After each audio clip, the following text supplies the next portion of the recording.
সড়ক যোগাযোগ ও সেতু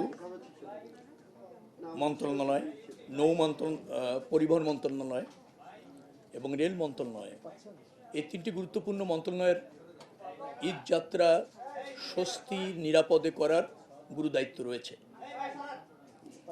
সেই দায়িত্বের জায়গা থেকে আমরা, যেহেতু রমজান চলমান,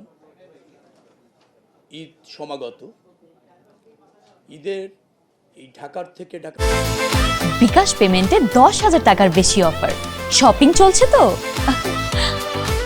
বাইরে যাওয়ার মানুষের যাত্রাটা নিরাপদ করা, স্বস্তি করা, মনোরম করা, মানসম্মত করার একটা দায়িত্ব আমাদের আছে। এটা মাথায় রেখে আমরা নিয়মিতভাবে কাজ করছি মন্ত্রণালয়গুলিতে। আজ নৌ মন্ত্রণালয়, পরিবহন মন্ত্রণালয় করণীয়গুলি চিহ্নিত আগে করা হয়েছে এবং সেটা কিভাবে বাস্তবায়ন করা যায়, এই যাত্রার সাথে যুক্ত সব দপ্তর, সব প্রতিষ্ঠান, সব মন্ত্রণালয় মোটামুটিভাবে অনেকে এখানে উপস্থিত থেকে করণীয় নির্ধারণ আমরা করেছি এবং সেগুলি দ্রুততম সময়ের মধ্যে কীভাবে বাস্তবায়ন করা যায় তার নির্দেশনা পেয়েছে সবাই।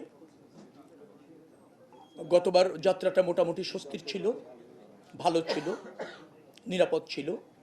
এবার তার চেয়ে আরও কীভাবে ভালো করা যায়, আরও কীভাবে মনোরম করা যায়, সেই জায়গা থেকে নতুন আরও কিছু বিষয় আমরা যুক্ত করেছি। সবার পরামর্শ শুনেছি।